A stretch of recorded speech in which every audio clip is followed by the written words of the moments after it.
नमस्कार। चलिए आज भारत की आर्थिक राजधानी के एक ऐसे अविश्वसनीय सफर पर चलते हैं जिसके बारे में शायद बहुत कम लोग जानते हैं। ये कहानी है एक ऐसे शहर की जिसे सचमुच में 7 अलग-अलग द्वीपों को जोड़कर बनाया गया था। आइए इस अनोखी दास्तां को शुरू करते हैं। जी हाँ, बिल्कुल सही सुना।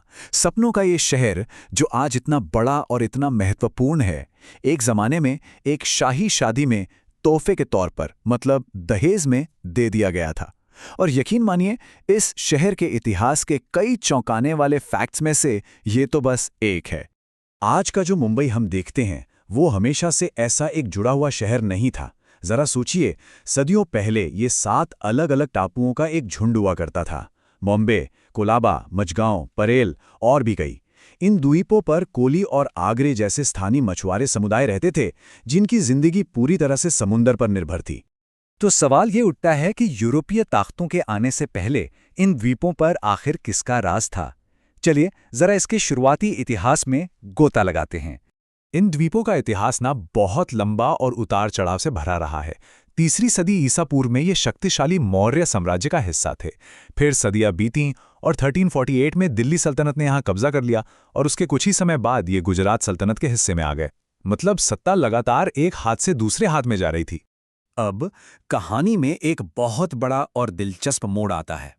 एक नई यूरोपीय शक्ति का आगमन होता है जो इन द्वीपों का भविष्य हमेशा हमेशा के लिए बदल कर रख देगी। 1534 में पुर्तगालियों ने कह सकते हैं एक मास्टर स्ट्रोक खेला। उन्हें पता था कि गुजरात के सुल्तान बहादुर शाह मुगल बादशाह हुमायूं से खतरा महसूस कर रहे हैं, तो उन्होंने इसका फायदा उठाया और सुरक्षा का वादा करके बेसिन की संधि के जरिए इन 7 द्वीपों पर पूरा कंट्रोल हासिल कर लिया।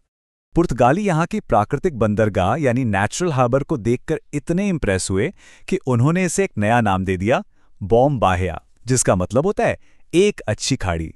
और बस यही बॉम्बाया धीरे धीरे बॉम्बे बन गया। अब देखिए, 17वीं सदी के आते आते हालात बदल रहे थे। पुर्तगाल की ताकत अब पहले जैसी नहीं रही थी और डच ईस्ट इंडिया कंपनी एक बहुत बड़ा खतरा बनकर उभर रही थी। तो इन डच लोगों से मुकाबला करने के लिए पुर्तगाल को एक मजबूत साथी की तलाश थी और वो साथी बना इंग्लैंड। और यहीं पर वो अविश्वसनीय घटना घटी। इस गठबंधन को पक्का करने के लिए इंग्लैंड के राजा चार्ल्स द्वितीय और पुर्तगाल की राजकुमारी कैथरीन के बीच एक शादी तय हुई। और दहेज में क्या था? जी हाँ, बॉम्बे के वही 7 द्वीप। कमाल है ना? और फिर 1668 में ये द्वीप आधिकारिक तौर पर ब्रिटिश संपत्ति बन गए। ब्रिटिश राज के लिए तो ये द्वीप कोई खास मायने नहीं रखते थे, लेकिन ईस्ट इंडिया कंपनी, अरे, उन्होंने तो इसकी असली कीमत पहचान ली थी।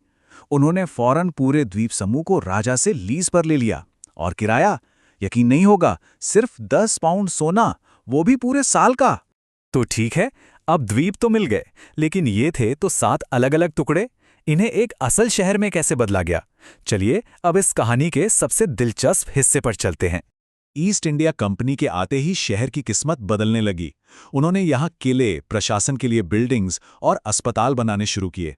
इसका नतीजा ये हुआ कि सिर्फ 14 साल के अंदर यहाँ की आबादी 10,000 से सीधे 60,000 हो गई। मतलब 6 गुना की जबरदस्त बढ़ोतरी। लेकिन सबसे बड़ी चुनौती तो अभी भी सामने खड़ी थी। व्यापार, प्रशासन और शहर की सुरक्षा के लिए पानी से घिरे इन 7 अलग-अलग द्वीपों को आखिर जोड़ा कैसे जाए? इसका जवाब था एक बहुत ही ambitious engineering project, Hornby Vellard project. 1782 में शुरू हुए इस प्रोजेक्ट का मकसद था द्वीपों के बीच के समंदर को रोकना और उस दलदली जमीन को मलबे से भरकर एक कर देना। इसी प्रोजेक्ट ने आज के मुंबई को उसका फिजिकल आकार दिया। और जैसे ही ये जमीन का एक टुकड़ा बना, ये ब्रिटिश साम्राज्य के ताज का एक चमकता हुआ नगीना बनने की राह पर निकल पड़ा। शहर की बढ़ती अहमियत का सबसे बड़ा सबूत ये था कि ईस्ट इंडिया कंपनी ने अपना हेडक्वार्टर सूरत से बॉम्बे शिफ्ट कर लिया। ये एक बहुत बड़ा कदम था जिसने इसे पश्चिमी भारत का सबसे जरूरी बंदरगाह और बिजनेस का सेंटर बना दिया। ब्रिटिश राज ने शहर को एक नया चेहरा दिया। आज भी हम जो शानदार इमारतें देखते हैं, जैसे Victoria terminus, Bombay high court और गेटवे ऑफ इंडिया, ये सब उसी दौर की देन है और आज भी शहर की पहचान है। बॉम्बे सिर्फ कॉमर्स और आर्किटेक्चर का ही नहीं बल्कि मॉडर्नाइजेशन का भी सेंटर बन रहा था। और इसका सबसे बड़ा सिंबल 1853 में चली भारत की पहली पैसेंजर ट्रेन, जिसने बॉम्बे के बोरी बंदर से ठाणे तक का अपना ऐतिहासिक सफर तय किया और पूरे देश के लिए एक नए युग की शुरुआत की। चलिए अब कहानी के आखिरी पड़ाव पर चलते हैं। आज़ादी के बाद शहर का सफर और बॉम्बे का मुंबई बनने की कहानी। 1947 में भारत आज़ाद हुआ और इसके बाद बॉम्बे राज्य में भाषा और संस्कृति को लेकर कुछ तनाव पैदा हुए।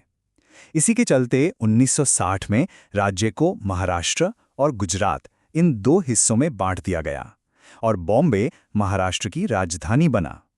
और फिर आखिरकार 1995 में शहर का नाम आधिकारिक तौर पर बदलकर मुंबई कर दिया गया, जो इसकी मराठी विरासत को दर्शाता है।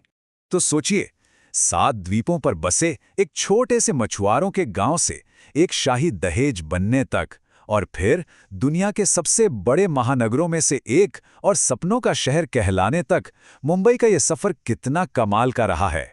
ये सोचने वाली बात है कि इस शहर की कहानी का अगला अध्याय क्या होगा।